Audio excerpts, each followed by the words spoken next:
Hi everybody, today's apple cider making day. And we have a lot of people coming. We're just starting out and getting ready. Start our pressing day. What we'll be doing is, I'll walk in the garage here. Here's one station where folks are going to be chopping up apples. And then they go here to the grinder. Then here to make cheeses. And then from here, it will go to the press.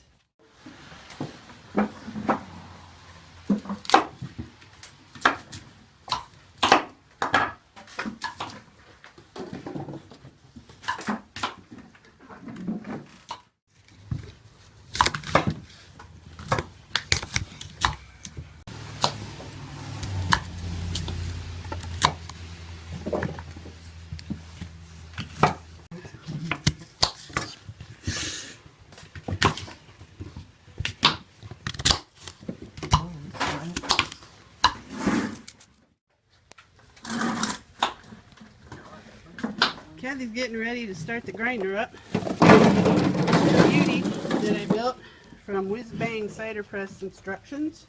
My friend Doug helped me to put it together. And so what we're going to do now, this has a garbage disposal grinder on it.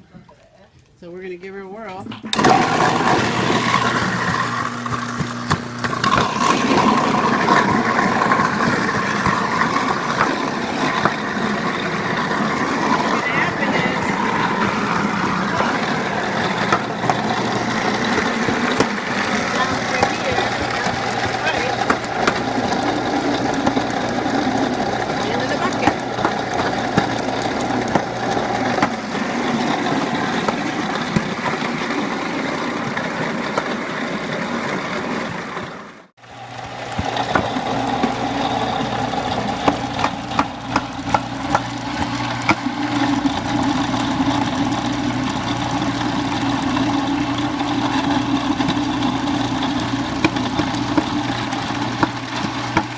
Got a bucket full of crushed up apples, and we're going to take those over and make cheeses. And by grinding up the fruit like this, we get a lot more cider. So what I've done is we ordered some apple cheese fruit cloths here, and then cut the bottom out of 5-gallon buckets. And you just lay it in. So now we lay the cheese in the bottom container like that.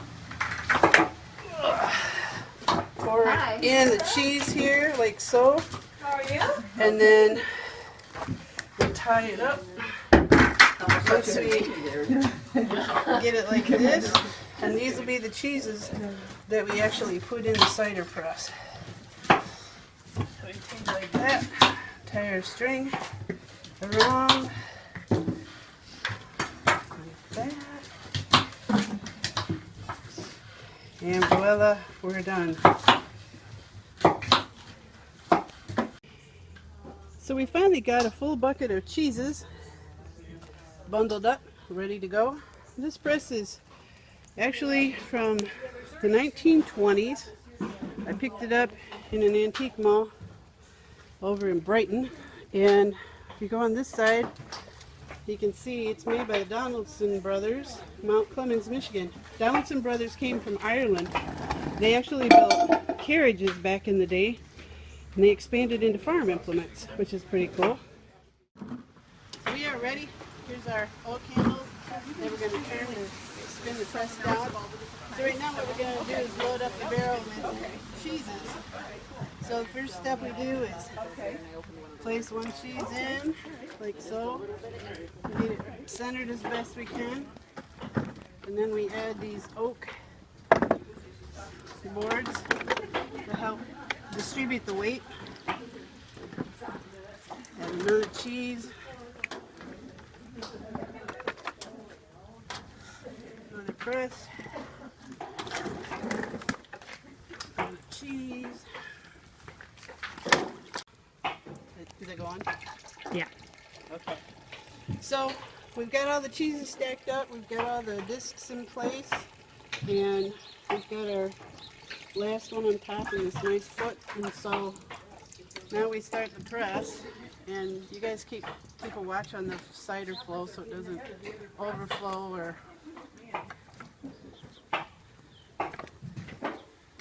And hopefully, once it starts getting some volume to the flow.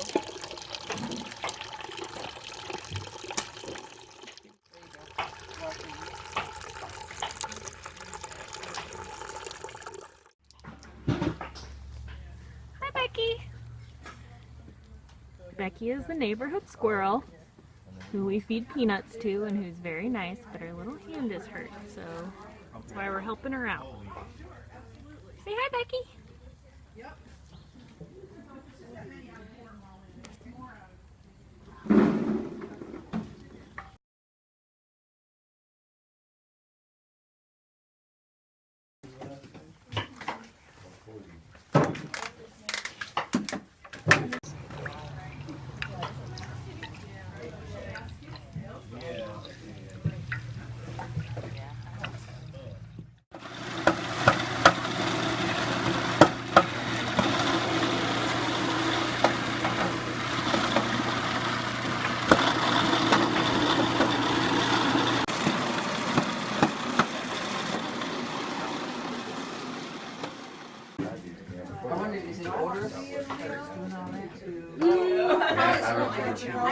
This is what community is all about. Yeah, I doubt it's real bad.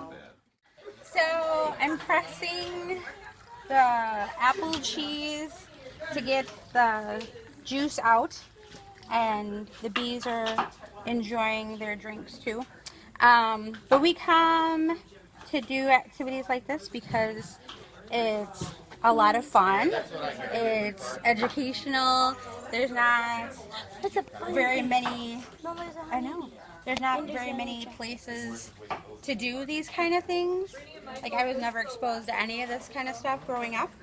So it's really good to get that experience. Oh, one. And oh, yeah, He's swimming he's upside swimming down. in there.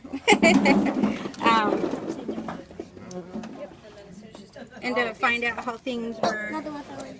how they're made. And it's really good to learn from other people and get their experiences and things that they're doing, because we all come from different areas and have different skills to share. So it's a lot of fun. We like it. All right, well, I'm here as a guest at the Gathering Society, cutting a multitude of apples. It's never ending here. Look at that. A lot of work. But you get fed. And that's the ticket to it all. But no, seriously, it's been an awesome experience. Learning to, there's something very rewarding in putting in this sort of work, making something and being able to enjoy literally the fruits of your labor, I suppose. And then supporting my fiance here, because this is her home away from home. So, you alright? Yeah. Okay, you gotta be careful. Alright. But, yeah, so it's just very rewarding, and it's cool to learn these things because these are things that are applicable that we can do at home. So, I'm glad I'm here. So again, just enjoying being here with all these people that are supporting this process of making cider. And what is so wonderful about it is we get to visit, we get to share stories, we get to hear about other people's talents that they bring, and we get to hear about their families. And people are coming from all over to share and support each other, which is incredible. And in the wintertime, there is nothing like popping open a can of cider and enjoying how wonderful it tastes. Tell me about that knife. This Chibokman, this is a knife that probably came from my grandfather. He was somebody that really believed in recycling, and his idea of recycling was he would go to behind the A&P store, and he would find the old butcher knives, and he would clean them up sharpen them up, and then recycle them and to make sure people had them. So a couple of these I brought from when I picked them up at flea markets, and these are knives also too that my grandfather had. Yeah.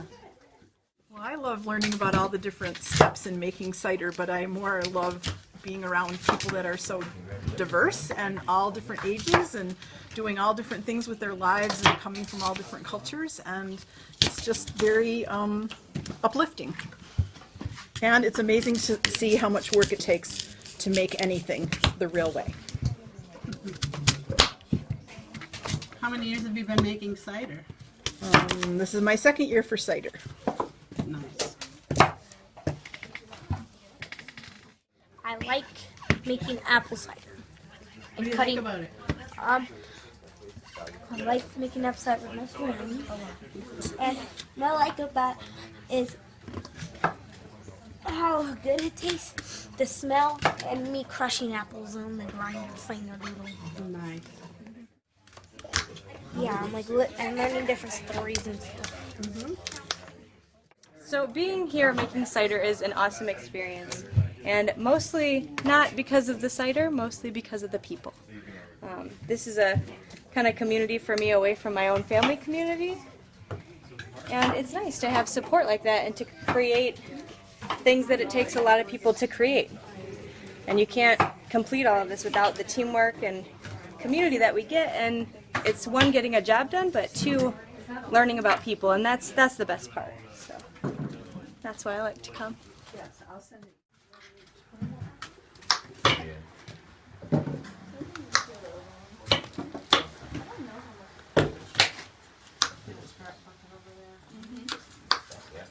I'm taking a break from my hands are getting sore from doing so much cutting up of the apples, and so now we're going to be washing the apples. But it's been really great getting together with the community of women here for the Gathering Society.